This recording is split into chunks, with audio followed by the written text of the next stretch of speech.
Welcome to The Source, where we combine the headlines with in-depth conversations with the newsmakers themselves. Today on the program, the president says he can't trust Vice President Leni Robredo. Only because she is with the opposition. I do not trust her because I do not know her. Even after appointing her as anti-drug czar. Marami na siyang pinagsasabi. Kung ganon, sabi ko, I cannot appoint her as a cabinet member. Also, the controversial 50 million SEA Games cauldron. Kailangan ba natin ng ganung kaluhong facility na nothing to do with training, huh? That's a luxury expense. A work of art or extravagance? Is it excessive? Well, if we compare Singapore, it's 15 billion. Compare Malaysia, 7 billion. And precisely, we want to put on a good show. Add later, refund over Grab fare overcharges. We know what the average fare that Grab was charging its riders in December 2017. Now, come December 2019, whatever that fare is, it cannot be more than 22.5%. And taxing Pogo companies in the country. Pwersa ng Bayaning Atletang Pilipino Representative Jericho Nograles joins us live.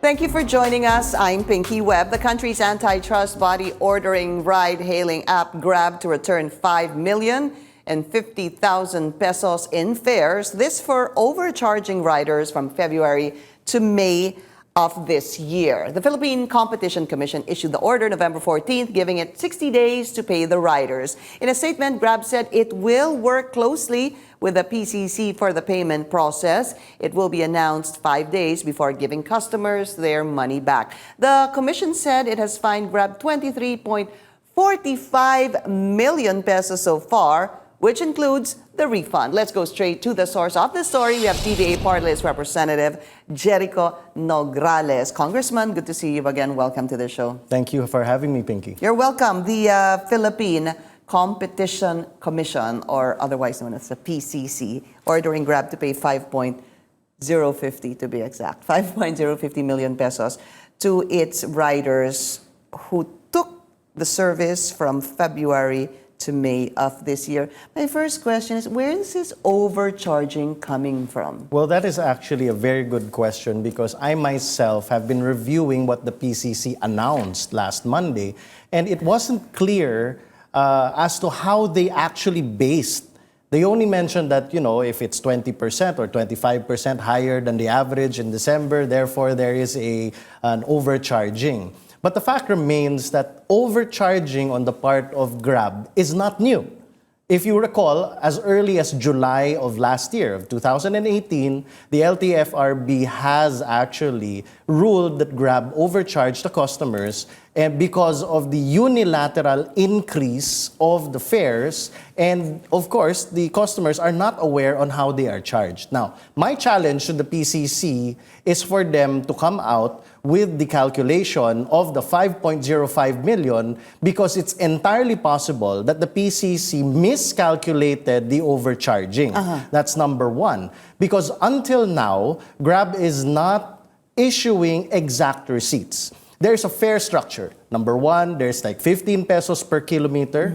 There is 2 pesos per minute charges, which was approved by the LTFRB. And then there's a surge. That surge alone is a big question. Now, the PCC says that, 20-25%. Did the PCC even take into account that riders have been saying it's surge 24/7. So what is surge? Surge is the charging mechanism from 1 times all the way up to 2 times. Now, at 5 in the morning, you check the Grab, you reverse calculate your destination and the time that it takes there, you estimate the time it gets there, and then you will see that there is always a surge from 1.2 to 2 times. And we don't know how much of Grab is charging surge. Is it really surge 24/7? And this lack of transparency is precisely why the PCC is there. And the PCC should require Grab or any other transport network company to give exact calculations as to the fare and the charging to the customers. So you're throwing that question back to the PCC. How did they come up with this overcharging, hence telling Grab to pay 5.050 million pesos, refund it to its customers? Because you're not also clear on how they arrived at this kind of computation. Basically, I am not convinced that 5.05 million is a correct amount. Are you saying it might be more? I think it might be more because if you recall, let's look at the facts. 5.05 million of fares to be returned to the riders because of overcharging that occurred from February to May of this year. So that's February, March, April, May. 4 months. That's one whole quarter of a year. That's about 1.25 per one month. third of a year. So here's the question. Why is it that it is so small as compared to the LTFRB decision in 2018 where they were liable for billions of pesos worth of overcharging back in 2018? In fact, the decision in 2018... May I ask for a clarification Yes. there? From what I remember, sir, was they were charged 10 million in July 2018. Well, in July 2018, they were fined fined rather 10 million pesos by the LTFRB plus a directive to return the billions of pesos of overcharging from the 2 pesos per minute, which was not authorized. Now, here's the Is that question. the waiting time? The 2 pesos of waiting time? No. It's 2 pesos whether you wait or you go. Okay. So, with that, with the billions of pesos there, that is part of the overcharging, Grab appealed and they were granted the appeal that they have to pay the 10 million pesos, which until now has not been paid. But kung pinayagan po sila na 10 million na lamang ang fine at nakalimutan na po, parang pinabayaan yung billions of pesos, does that mean that the overcharging was not correct? Well, let's put it this way. The way to appreciate it is, number one, we as the public don't know what the basis of that 5.05 million is. Okay. And number two, Fair enough. If we don't know what the basis is, then how can we Where do we start? support? Where do we start? Is Okay. it even appropriate? And the bigger picture here, Pinky, is who is the regulator of Grab? Which I was going to go to next. Why is it coming, sir? I mean, educate. Tell me if I'm Yeah, why is please. it coming from the PCC and not the LTFRB? Is there something wrong there, or is that really the process? Well, there is something wrong, definitely, because the main regulator of Grab should be the LTFRB. However, the PCC has jurisdiction over companies that may act as a monopoly. And in fact, the words of the PCC is very clear. Grab is a virtual monopoly right. because they dominate the market, number one. They control the barriers to entry, or they at least give very difficult barriers to entry for competition. And among others, they're not transparent with their customers when it comes to the charging mechanisms. And take this into account.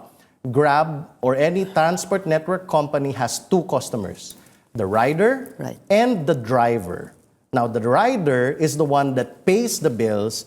The driver is the one that does the service, and Grab takes a commission from the driver. And I have not seen the LTFRB or the Philippine Competition Commission reviewing the rights and the dangers of the driver when it comes to the unilateral application of increase of fares or the increase of the commissions or decrease of commissions. And I have received reports that commissions rose as much as 20% since the Grab-Uber deal. When we talk about, I want to go back first to that virtual monopoly that the PCC has described Grab. Is that Grab's fault? It's not Grab's fault as far as the merger is concerned, because the big story there is Grab and Uber has overlapping owners, namely SoftBank from Japan. So SoftBank in Japan owns about 15% of Grab and about 10% of Uber. And in order to stop the competition between the two, so they would decrease their marketing expenses, which is a very monopolistic way of doing business. They got Uber out of the Southeast Asian market and kept Grab in. So that is really within the jurisdiction of the Philippine Competition Commission. And it's not just the Philippine Competition Commission that's reviewing it. Singapore is reviewing it, Thailand is reviewing it. However, let's just bring this in, sir. Even if it's a virtual monopoly, the market has opened itself to other ride-hailing apps, haven't we? Well, the LTFRB has opened that up, but apparently it's still Grab that people, I don't know, gravitate to possibly, or because it's still the biggest one. Well, there are other transport network companies around, but they pale in comparison. Correct. So Grab still has about 95% of the market, and the others have very, very small participation within the market. Now, in the past year or so, the market leader in Indonesia, which is Gojek, wants to enter the Philippines. The market leader in China, which is Didi, wants to enter the Philippines. So we are observing right now how the LTFRB and the Philippine Competition Commission are acting towards that. Again, but let me go back to my previous question. Is that Grab's fault? Overcharging? Yes. No, being a virtual monopoly in the Philippines. I mean, yes it's and up no. to, isn't it? Up Yes to, and no, but yes, because they should not have agreed to the split of Grab and Uber, or Uber getting out, because the monopoly is basically out of the jurisdiction of the Philippines in a certain way. Like, again, I painted the picture. It is triggered by SoftBank in Japan when they said, hey, on the board, let's not spend on marketing and withdraw it. So, Grab Philippines, wala silang masabi doon. But ang katumbas yan, what they should do as a good corporate citizen is they should be transparent with the government. Wala na tayong magawa, but they should be transparent with the government, they should be transparent with the taxpayer and the rider and the driver. We'll be taking a short break. This is The Source on CNN Philippines. Please stay tuned.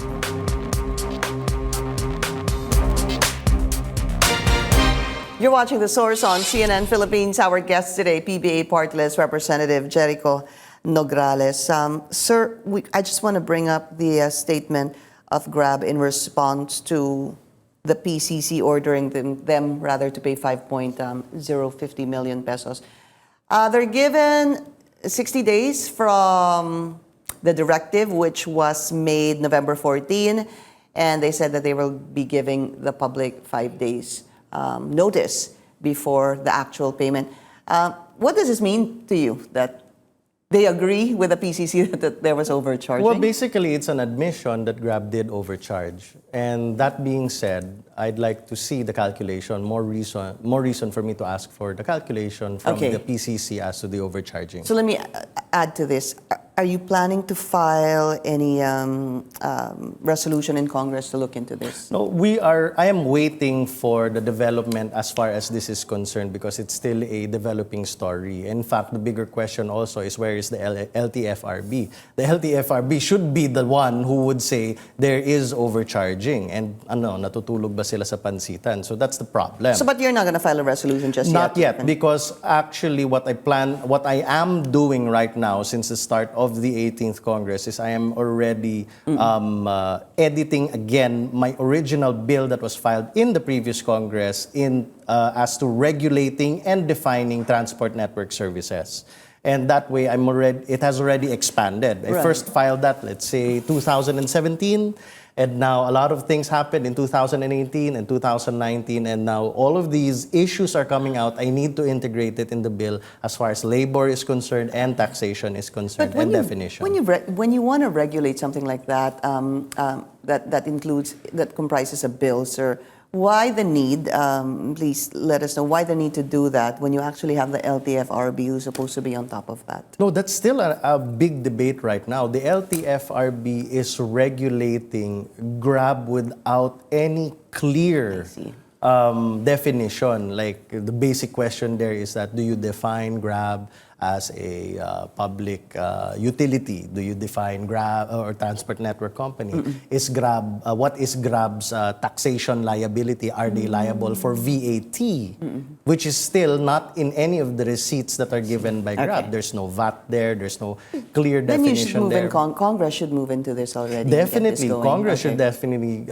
move into it. But again, this being a product of the tech generation, and Congress is full of baby boomers, Gen Xers. So there is a disparity. There really is, I have to say. But just the same. All right, but there is something that moved in Congress at the House of Representatives, in particular, Pogos. A House panel already passed a resolution, or a bill rather, imposing 5%, to be clear about this, I believe this is a 5% franchise tax, and 25% withholding tax on the employees of Pogos. That's correct. First and foremost, it is a House bill that has gone through the Committee on Ways and Means, and the Committee on Ways and Means has voted to approve 25% withholding tax on employees of Pogos, and a raise from a 2% tax from the gross income. It's going to be a 5% tax on the gross income. I believe the statement of the Ways and Means Chairman, Joey Salceda, is it will raise approximately 48 billion pesos more revenues when it comes to Pogos. I'm not entirely sure how it was estimated, but I do have certain market estimates of myself to frame Pogo. Because a lot of people are still wondering, are Pogos here to stay? Are they leave? Are they protected or they're not? But here are some estimates that I'd like to share with you. First of all, the government is collecting approximately 6 billion pesos worth of Pogo license fees from the PAGCOR. Next, we estimate that there are approximately 200,000 employees in Pogo. Most of them are foreign, and we can imagine that they probably earn about $1,500 a month. So if you're looking at that, then that's about 187 billion pesos worth of salaries to Pogo employees, and I would think that only 5% are Filipino. Can you clarify this 6 billion pesos license fees? Is that a one-time license fee? I think that is a one-time license fee, yes. So from PAGCOR. Okay, so it ends there. It ends to 6 billion unless another company comes in and Yes. then they are charged this franchise. But then there are no new license fee. franchises that are given out. Yeah. So- there are service So contracts. it ends at but 6 no. billion. It ends at 6 billion as far as the franchise is concerned. But there are service contracts. So sub to the franchise, small services for that are directly connected through Pogo The Pogo. operations. PAGCOR still gives those. So And that's a total of 200,000 employees, even the small that ones. is the estimate right now in the market. See, my question is, where do they get that estimate? Well, you can take it from the Bureau of Immigration, you can take it from the Department of Labor, which maintains different lists, by the way, and it's a totally separate issue at the moment. But this one is for sure.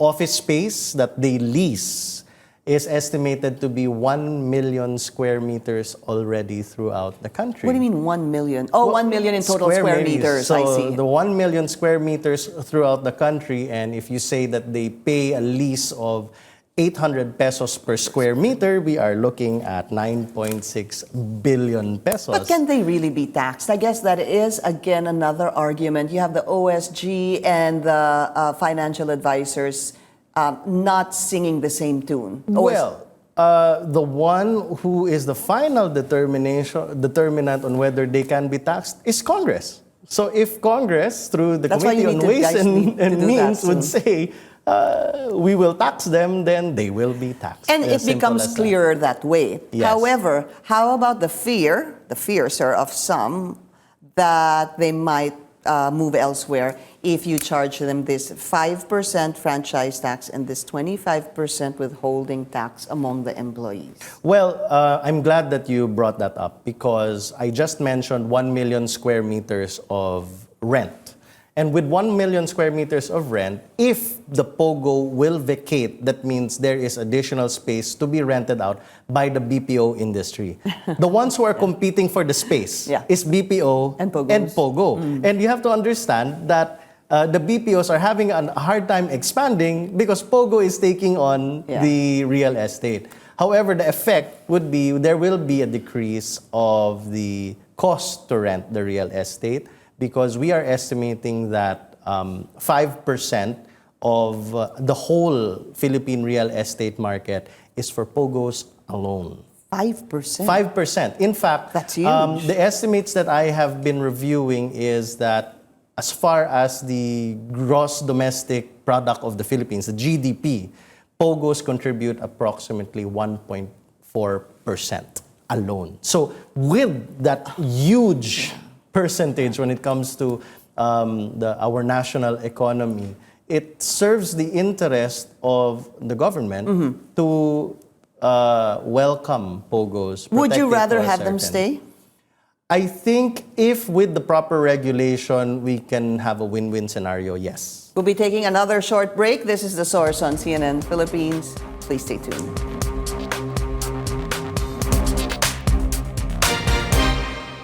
You're watching The Source on CNN Philippines. Our guest today, PBA Party List Representative Jericho Nograles. PBA is Pwersa ng Bayaning Atleta. Let's talk about the cauldron. Wow. 55 million pesos. It's a work of art to some. To some, it's an extravagance. What are your thoughts on that? Well, I was surprised, as with the rest of the nation, to find out the breakdown of the prices. But it is necessary, as what Joey said, I did mention, and what the Speaker, Alan Peter Cayetano, defended in the Senate yesterday.